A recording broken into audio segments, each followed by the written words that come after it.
She's been killed off, erased from existence, rebooted, rewritten, and brought back more times than almost any character in comic book history. She's been called just Superman's cousin, a sidekick, a knockoff, and every single time, she proved them wrong. From a last-minute addition in a 1959 comic book to the face of DC's cinematic future in 2026, this is a character who refused to stay buried. This is the complete evolution of Supergirl. And by the end of this video, you might agree with me. She's the most underrated superhero in all of fiction. Let's get into it. If you love deep dives into the evolution of your favorite animated and comic book characters, make sure you're subscribed to Cartoons Explained. We break down the stories, the history, and the moments that made these characters iconic. Chapter 1. The Birth, 1959. May 1959. Eisenhower is president, and DC Comics has a good problem. Superman is the biggest character in the world. So the editors ask, what if we gave him a family member? Writer Otto Binder and artist Al Plastino create Kara Zor-El for Action Comics number 252. On the cover, Superman looks genuinely shocked. The text reads, "The arrival of the world's most powerful girl." She's Superman's cousin, sent from Argo City, a chunk of Krypton that survived the planet's destruction, launched to Earth when it finally crumbled. But here's what's important for understanding Supergirl's entire history. DC didn't fully commit. Superman tells her to hide. He sends her to an orphanage under the name Linda Lee and says, "The world isn't ready for a Supergirl yet." She becomes his secret weapon. Not a hero, a secret, but readers went crazy for her. Fan mail poured in, and slowly, DC realized this wasn't a gimmick. Throughout the early 60s, Kara goes from secret to full-blown public hero. She joins the Legion of Superheroes, gets her own stories, gets adopted by the Danvers family, develops her own rogues and love interests. For about 25 years, things are good, until DC decides to blow it all up. Literally. Chapter 2. The Death That Changed Everything, 1985. 1985. Crisis on Infinite Earths. DC's massive universe-resetting crossover. The goal? Simplify decades of confusing continuity. And to prove the stakes were real, they needed big deaths. Issue number 7. Supergirl goes up against the Anti-Monitor, a being powerful enough to destroy entire universes. She knows she can't win. She fights anyway.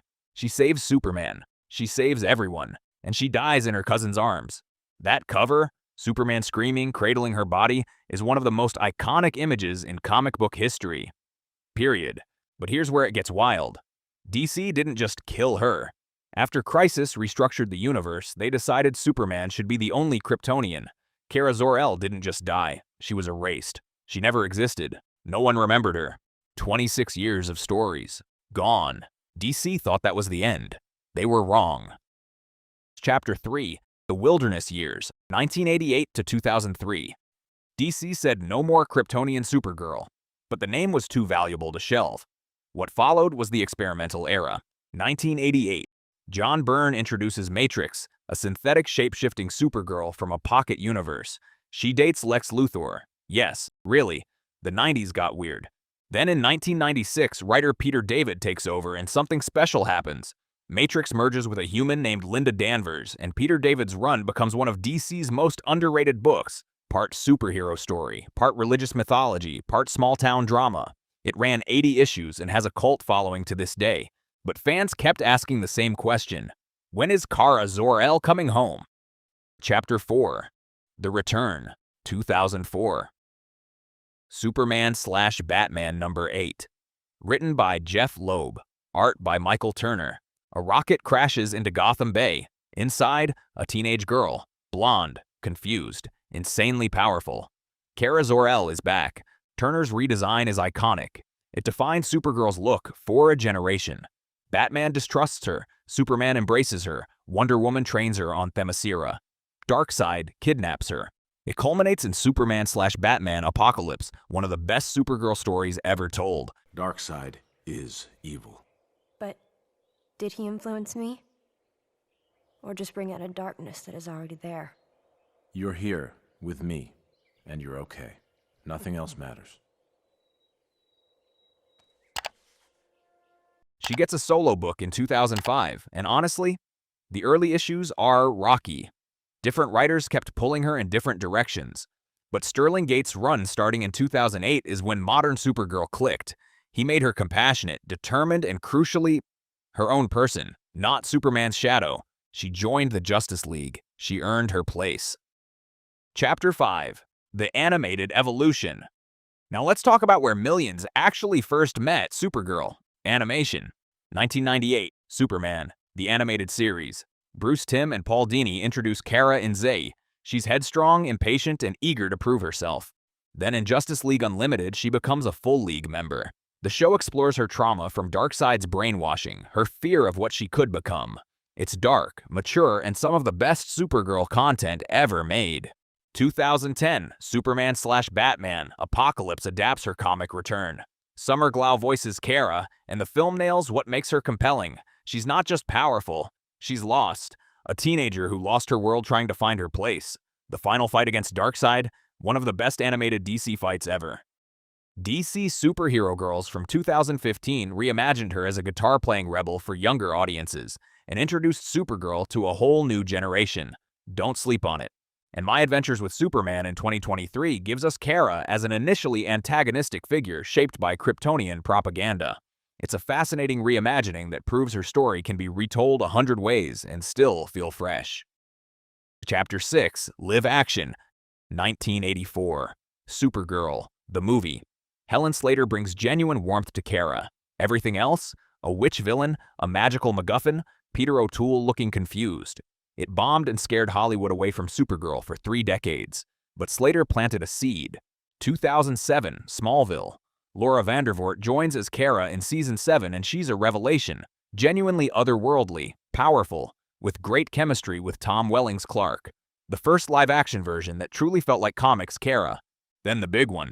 2015 to 2021, Supergirl on the CW, Melissa Benoist. 6 seasons, 126 episodes. This show changed everything. Melissa Benoist is Supergirl for a generation. The way Christopher Reeve is Superman. She owns this role. That pilot, Kara catching a crashing plane, is her helicopter scene. The moment that says, "I'm here, I matter." The show tackled real issues through a superhero lens. Immigration, xenophobia, LGBTQ+ identity. Alex Danvers' coming out storyline became one of the most celebrated in superhero TV. The show introduced Dreamer, played by Nicole Maines, the first transgender superhero on television, ever. Was every episode perfect? No. But Melissa Benoist proved a female-led superhero show could thrive for 6 seasons. She proved optimism isn't weakness. 2023, The Flash movie. Sasha Calle plays a radically different Kara. Dark hair, battle-worn, imprisoned. She doesn't quip, she's a survivor. In a film with mixed reception, she was universally praised. Her version won't continue due to DC's restructuring, but she proved Supergirl can be reimagined in bold ways and still work. Chapter 7, The Comics Renaissance. In comics, Supergirl kept evolving. 2011's New 52 gives us an angry Kara who doesn't trust anyone and even becomes a Red Lantern, powered by rage. Bold choice, divisive, but it showed DC would take risks. 2016's Rebirth, run by Steve Orlando, brings her back to hopeful roots while adding layers, balancing teenager life in National City with being one of Earth's most powerful beings. And then in 2021, Supergirl, Woman of Tomorrow, written by Tom King, art by Bilquis Evely, a masterpiece. Supergirl and a young alien named Ruthie cross the cosmos on a quest for vengeance. We see Kara through Ruthie's eyes, and what we see is extraordinary. This isn't a sidekick. This is a woman who watched her world die, who remembers Krypton, unlike Clark, who was a baby, and carries that grief every day but still chooses hope. Superman lost a planet, Supergirl lost a home. That distinction is what makes her special, what makes her arguably more compelling than Superman. The book won critical acclaim, and it became the direct inspiration for her next chapter, the biggest one yet. Chapter 8, The Future, 2026. January 2023. James Gunn and Peter Safran unveil the new DC universe. Near the top of the slate, Supergirl, Woman of Tomorrow.